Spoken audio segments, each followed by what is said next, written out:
Value has nothing to do with public judgment, because an individual mind may also create its own value.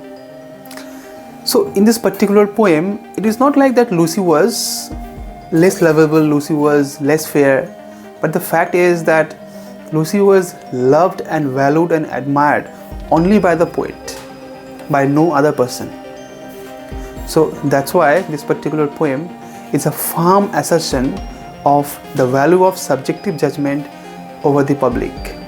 And that's why this particular poem also shows an universal appeal. Hello guys, welcome back to my channel. So today in this particular video I am going to explain one of the Lucy poems, that is She Dwelt Among the Untrodden Ways, written by one of the best known romantic poets, who is none other than William Wordsworth. So before I start, let me tell you, first of all I'm going to explain the whole poem line by line, and then I'll be explaining its inner meaning, and also will try to understand the context of the poem. Okay, so without wasting time, let's get started. So the poem, She Dwelt Among the Untrodden Ways.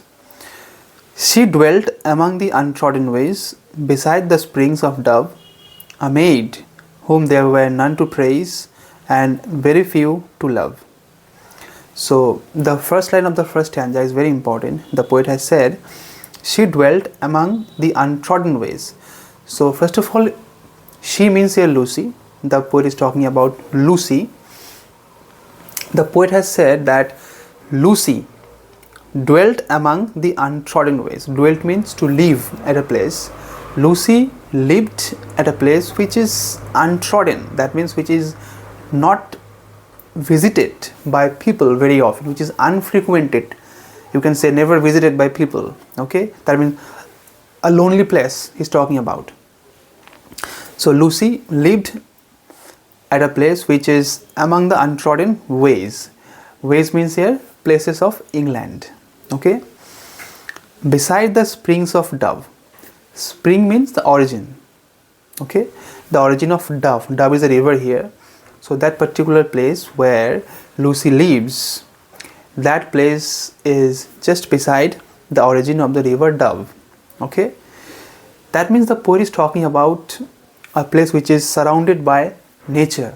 It's full of nature, and Lucy lives in the lap of nature. A maid whom there were none to praise and very few to love. So a maid, who is that maid? Here the maid is Lucy. Maid means an unmarried girl or woman. So Lucy is an unmarried girl or woman.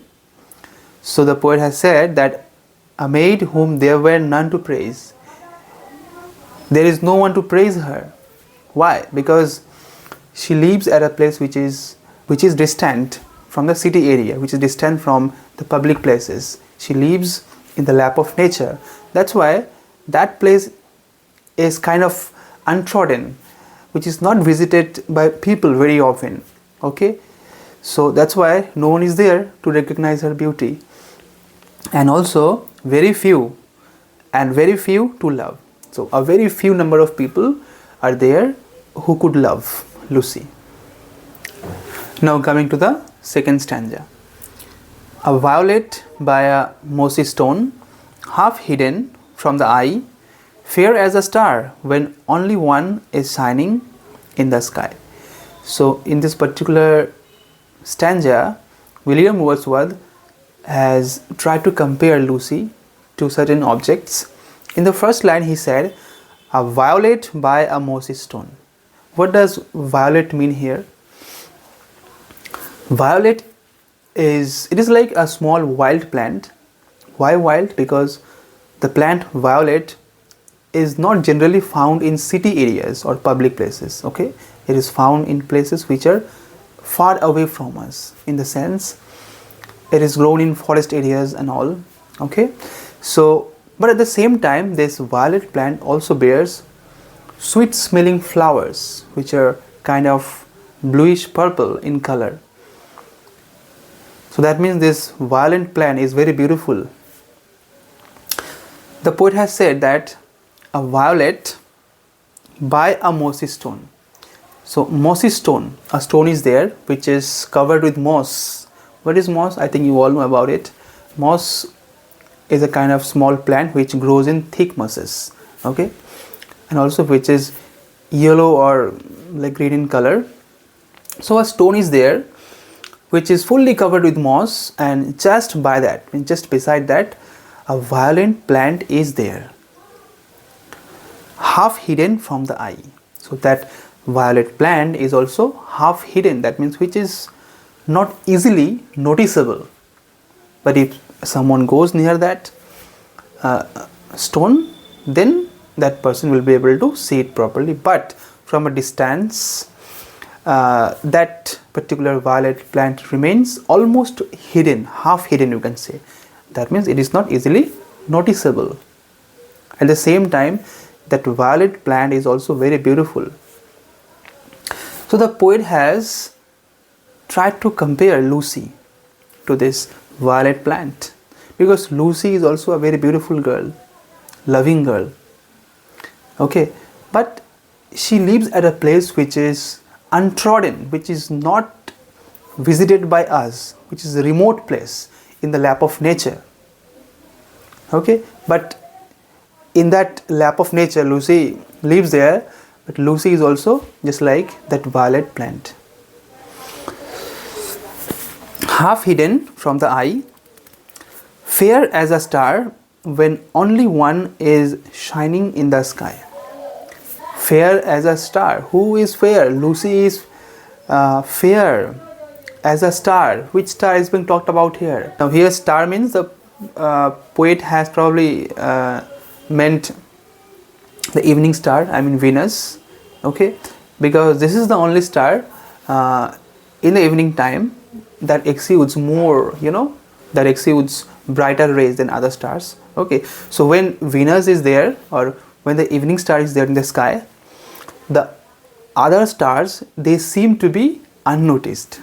They are not easily noticeable, isn't it? Because it is a Venus, it is the evening star which seems to exude brighter rays.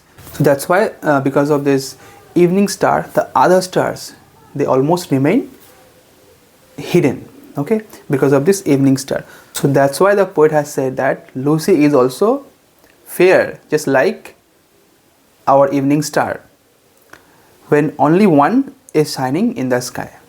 When the evening star is there, it shines very much. So Lucy is also like that. Now the last stanza.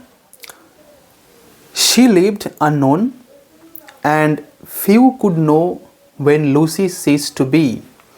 So Lucy lived unknown. Why? I think this is something which we have already understood, that Lucy lived at a particular place which was not easily frequented, which was not visited by people, isn't it? Why? Because she lived at a place which was in the lap of nature and also very far away from public places, from city areas, okay. That's why she almost lived unknown, unnoticed, okay. Only a few number of people who could know when Lucy died, okay. And the poet was the only person who loved Lucy, who admired Lucy, okay. So she lived unknown, that's why Lucy lived unknown, almost unnoticed by everyone. And few could know when Lucy ceased to be. The poet has used ceased to be instead of died. The poet hasn't said when Lucy died, the poet has said ceased to be. Why? Because ceased to be, this is an example of euphemism. What is euphemism? Let me tell you. Euphemism is just like a poetic device which is used when while trying to referring to something which is very harsh or tragic in nature, but which is meant by the use of indirect words, okay. So here ceased to be means, it means died. This is why it is euphemism. The poet has said that when Lucy died, when Lucy ceased to be, only a handful number of people, few people, they could know that Lucy died. But she is in her grave. But now the poet has said that Now Lucy is in her grave. And oh, the difference to me. The poet has used this exclamation, oh, is because the poet has tried to give more and more emphasis on his sadness, on he was very sad because of Lucy's death.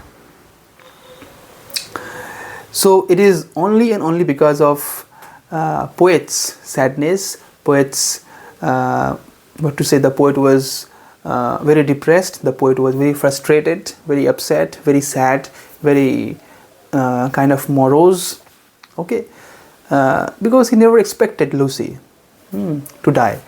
So it is in that particular sense the poet has used this particular exclamation, oh, the difference to me. Now the poet is talking about the difference to me, the difference between the time when Lucy existed and the time when Lucy is no more, when Lucy is dead. So now the poet has realized the difference, the importance, the value of Lucy, the importance of Lucy. Okay, because it is the poet, it is the only and only one who is the poet who loved Lucy, who admired the beauty of Lucy. Okay, and now in the last line of the last stanza, the poet realizes that how important Lucy was to him when he realizes that Lucy is no more. So we have gone through the poem and we have also understood the meaning of the poem line by line. Now the important question is that who is this Lucy? Because the real identity of Lucy has not been revealed by the poet. The poet William Wordsworth hasn't revealed who this Lucy was. Although he has enamored her, he has admired her real beauty, he has always given her value. In fact, he has personified Lucy in such a way as if she is the most lovable person to him in the world. So the question is about who this Lucy was. Although poet hasn't revealed her real identity, but critics have always tried to understand the real identity of Lucy. Well, according to some of the critics, Lucy might have been Peggy Hutchinson, Wordsworth's early childhood friend, whom he had married also before her early death. Or Lucy might have been Peggy Hutchinson's sister, Mary Hutchinson, whom he also married later.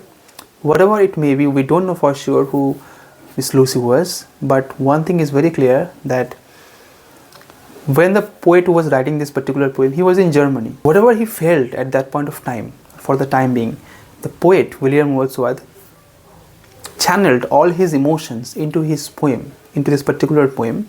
He channeled all his emotion, which ultimately embody his frustration as a consequence of the unrequited love for the idealized Lucy. Yes, because in this poem, Lucy has been idealized as one of the persons without whom William Wordsworth's life would never be fulfilled. So Lucy is that kind of person here. But besides all these things, this particular poem seems to convey one more important meaning of life, and that is, value has nothing to do with public judgments. Yes, value has nothing to do with public judgments, because individual mind may also create its own value. Just like the figure Lucy over here in this poem, that it is not like that Lucy was less lovable or Lucy was less fair. It is not like that. But the important thing is that Lucy was loved only by the poet. That means this poem is a firm assertion of the beauty and value of subjective judgment over the public. So definitely this poem shows its universal appeal for the beauty and value of subjective judgment. Thank you so much for watching me. See you soon in the next poem.